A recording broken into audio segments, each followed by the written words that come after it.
inner work can not only be going from minus 10 to 0, but acknowledging that and then going from 0 to 10 to 20 to 30. It is gradually increasing your emotional thermometer. Hi ladies, welcome back to Inner Work with Pooja. In this episode, I'm going to talk about some of the inner works that I went through in my pregnancy journey and postpartum, and some of the tools that I used, which helped me through the process. So, if that's something you are interested in, please keep on watching. This is not only for the woman who is contemplating being a mom, but also for the woman who wants to heal herself or someone who is going through the postpartum journey. So I'm making this episode keeping that woman in mind. Some of the things I have applied, but some of the things I wish I had done. So when do you become a mother? Do you become a mother when you hold that baby in your hand, or when you conceive? I personally believe that you become a mom when you have that desire to become a mother.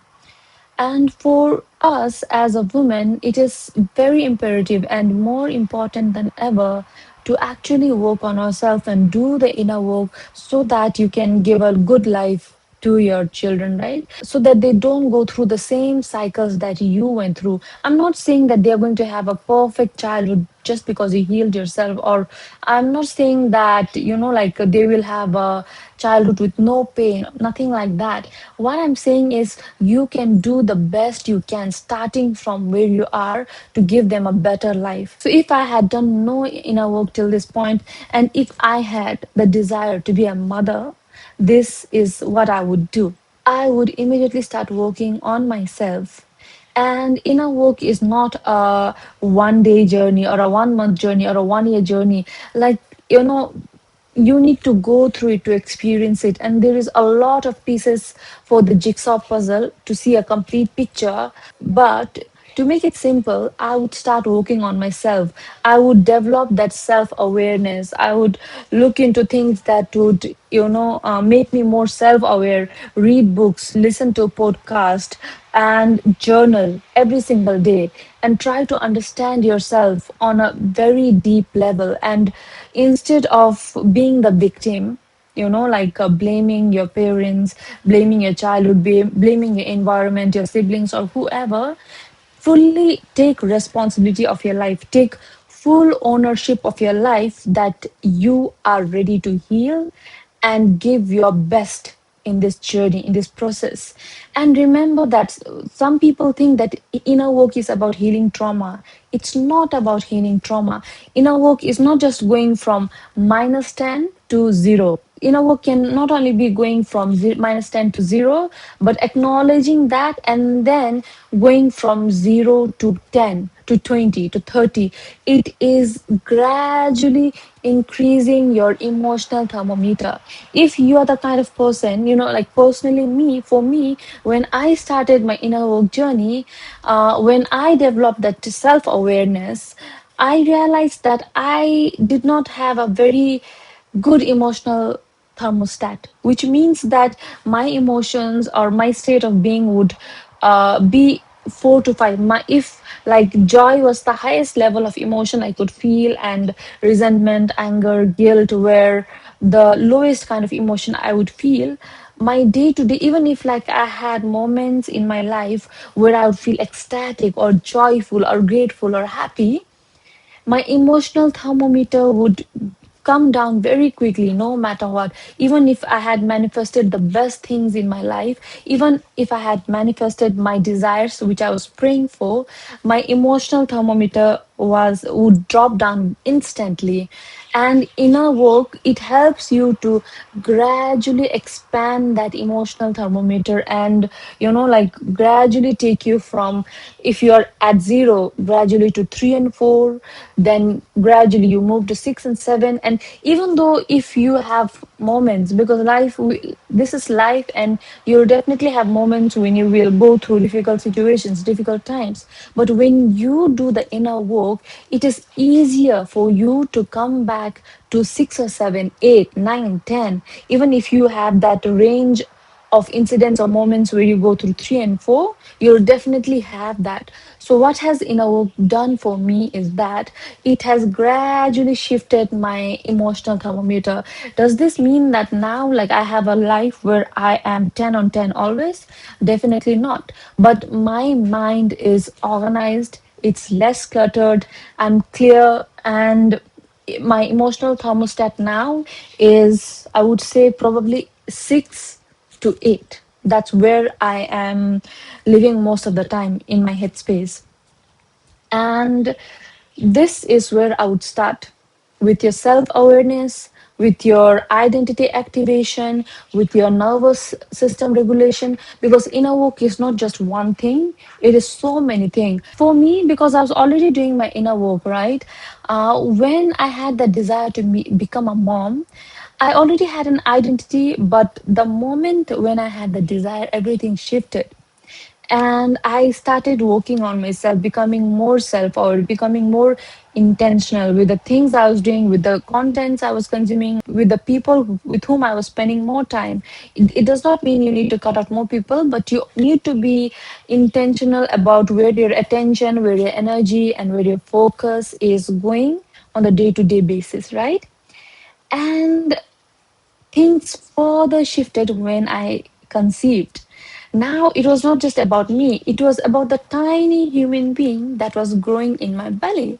So it's like I had this moment, it was a momentary decision where everything shifted. Because even though I was doing my inner work, there was a, I had started neglecting myself, my health. I had stopped exercising. I was not nurturing my body. I was not taking rest. I was not managing my stress, and I was in that hustle mode. But when I knew that I had conceived and a tiny human being was growing, everything shifted for me. So in that moment, I decided that I needed to take things slow. It is not only for me; it is for the baby. I started. I started creating a schedule for myself, which aligns to me, and I was listening to my body. I was taking more rest. I was connecting to God more. I was being present with myself.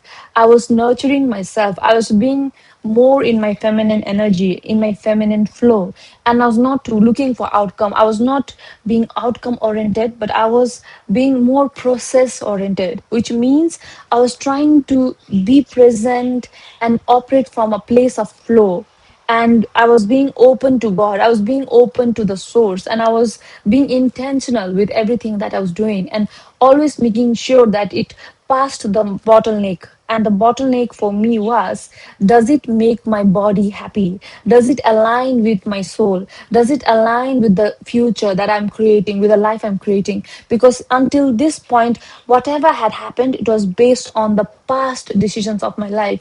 My present was the outcome of my past. And now, in order to create the future that I wanted through inner work, especially with the new identity that I was stepping into, the identity of a new mom, I needed to do things that aligned with the future version of me. And whenever I become curious with something, I love to follow my curiosity, right?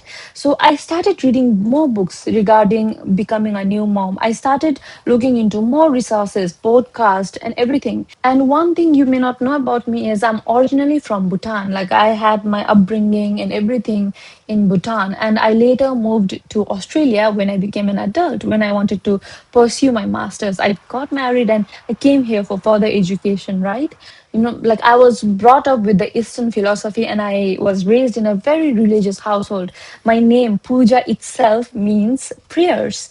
And my mom, she is very attuned and connected to God. But the way I was raised, like the conditioning I had when I was a little kid was such that I thought God was up there and I need to be scared of God. If I did something wrong, God would punish me, right? If I did something wrong, God will be upset with me. God will judge me. That was the kind of relationship I had with God. I was God fearing more than God loving. inner work definitely changed that for me. But when I conceived and when I became aware, when I became present with myself, and when I developed those habits to connect with myself on a more deeper level, with my child in my womb on a more deeper level, I finally understood what it meant like to connect with God. I removed those dogmas. I was able to see through those. I was able to see beyond those dogmas which people have created, and actually create and actually have that relationship with God, which is not based on fear, punishment, judgment. Because why would God do that? Why would God punish you, judge you, and control you, right? God, I'm sure if God is watching and God was there with me, He would want me to have a good life. If I was making mistakes, He would say, you know what, just get up and try again. I'm sure God is forgiving, God is loving, God is kind, God is compassionate. So God became my friend, God became my guide. God became my best friend. And God became my God. I can't really put it into words, but my relationship with God deepened on a whole different level. And as I was reading more and more books and putting things together, I came across this concept called Garbh Sanskar, which is based on the Eastern philosophy. It is from Vedanta. So Garbh Sanskar, what it says is that you need to take care of yourself, your mind, body, soul, when you are having that baby in your womb, so that you progress, so that you have a virtuous baby. What does this mean? It means that you you impart the quality you impart divine qualities to the baby, like the mindset, the way of living, and like you don't pass on the generational trauma to your baby, right? There is a famous quote, I had read it somewhere. There is this quote which I had read somewhere, which said, the the hand that rocks the cradle rules the world. It did not make sense then, but it makes so much sense now. Because if the woman in the household heals, she heals seven generations, right? Because it stops with her. When she decides to heal, she does not pass on that conditioning, that trauma to her child. And this made so much sense, because neuroplasticity, the power of the subconscious mind, reprogramming yourself, deconditioning. I like read all those, like I always needed science to back up those Eastern philosophies, but now like I can it made so much more sense to me. Like Eastern philosophies made so much sense to me, because Garbha Sanskar, what it is, like you are doing the inner work when your child is in the womb. Now imagine how potent it is. Because my mom would tell me, you should not be upset. You need to rest more when your baby is in your womb. You need to be happy. You need to do things that makes you happy, because every single emotion that you feel, every single thought that you think, like it will be passed down through your DNA to your baby, even when the baby is in the womb. So I became extra careful with how I was feeling. I was in tune with my emotions, and like even when I had moments where I was upset or angry, I the thought of passing that trauma or emotion to my baby, that instantly snapped me out of that. And that is the kind of inner work, that is the level of inner work you need to be doing when you have your baby in the womb. If you're doing it before that, it definitely compounds, but this is a high time when you're connected with yourself, with your soul, with God, with source, and making sure that whatever you do in your life, it needs to make you happy. This is not the season of your life when you're pushing, when you're hustling. If you need to let go of some things, you need to if you need to let go of some things which is not making you happy, or something which is draining your energy, this is the time this is the time to let it go, because you can always come back to it later. But this 9 months, you're never going to get it back. This is the biggest investment that you're going to make in a child's life. And it was so worth it. I became more present. I nourished my body. I moved. I prayed. I meditated. I journaled and did every single thing I could to cater to my baby, to make sure that I was working on my self awareness and my emotions. And as I did that, it opened me up to a totally different portal. I thought to myself, if this is what inner work can do, why am I only doing it when I'm pregnant? This is the way of life. This is how we should, as especially as feminine beings, this is how we should be living every single day. So it totally shifted that for me. I was not only navigating that journey through the Eastern philosophies. I was adding two plus two together. I was also reading strategy based or science based books, like books, and I felt so ready by the time I was in my ninth month to be a mom. Like I was so clear and I was so ready to be a mom. But when postpartum hit, it shook the floor I was standing on. It's not something you could describe in words, but for the first 2 to 3 weeks I literally went through identity crisis. I was not sure what I was, even though I had that knowledge in the background.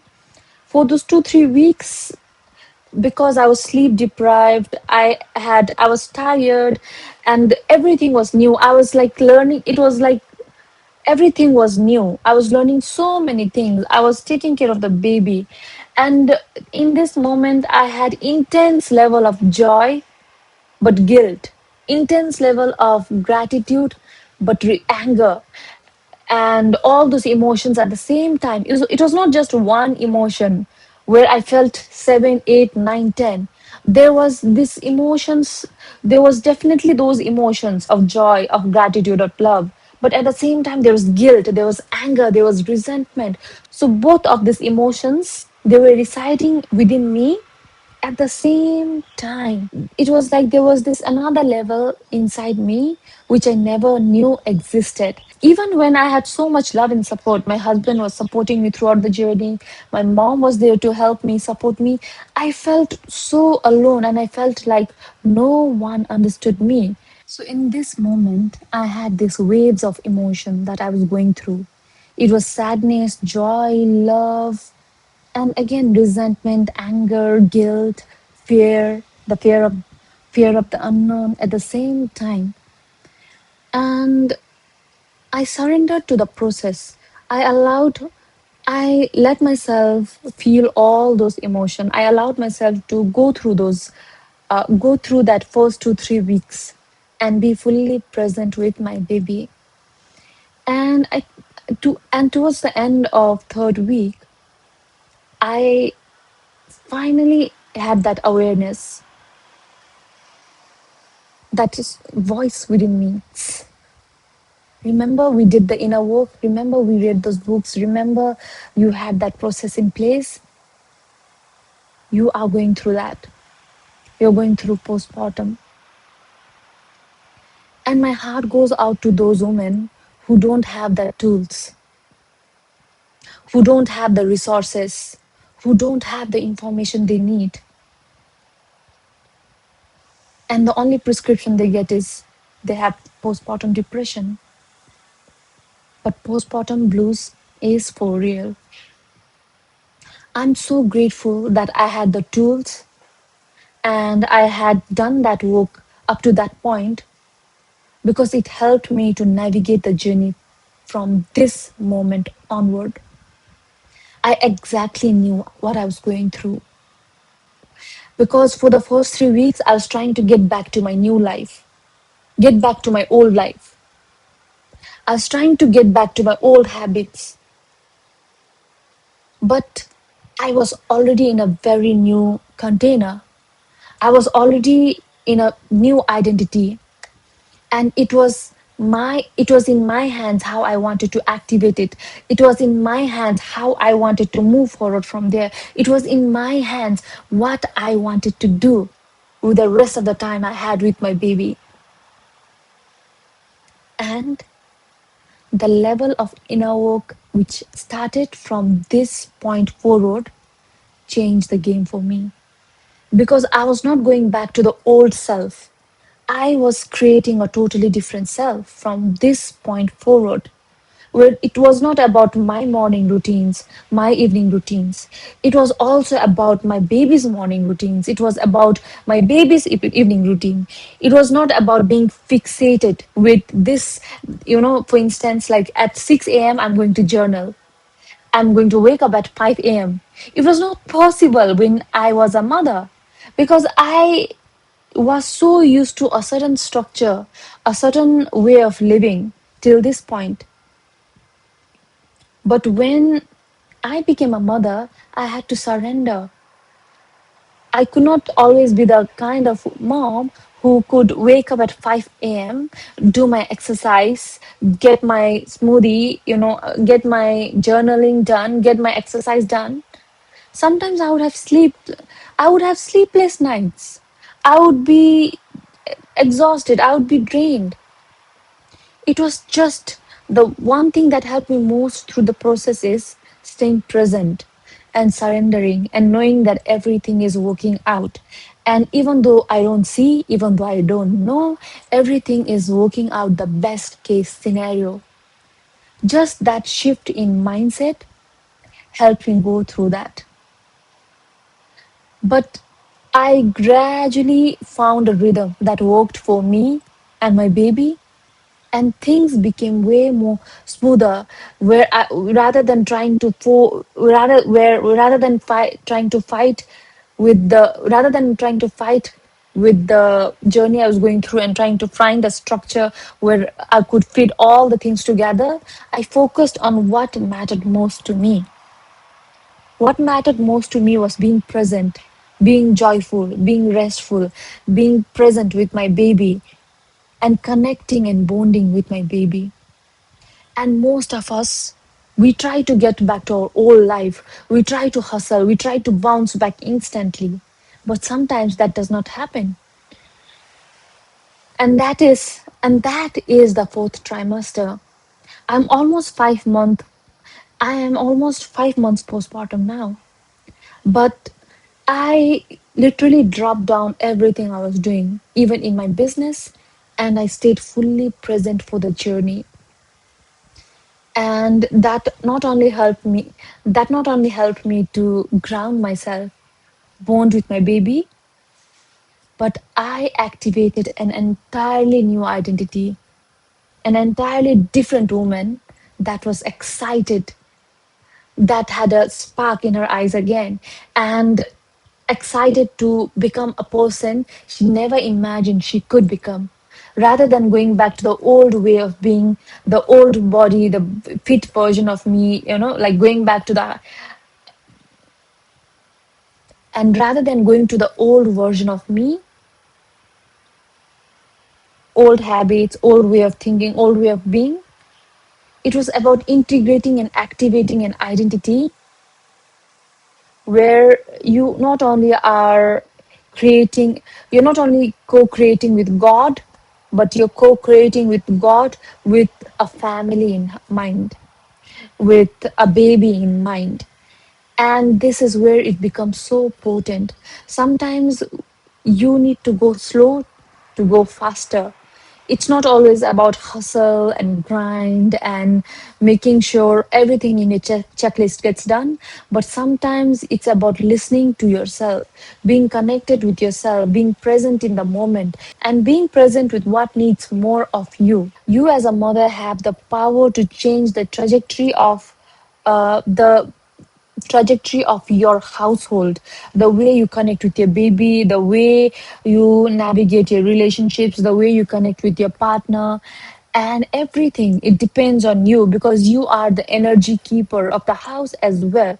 Because if you are happy, you are aligned, you are blissful, that is going to be the environment of your home. Inner work is not just in your inner work is not just in your embodiment. Inner work is also in how you carry yourself, hold the energy of the house. So I'll definitely be sharing more videos like this, and if this was useful, definitely like, subscribe, and please keep on creating your inner abundance. Bye.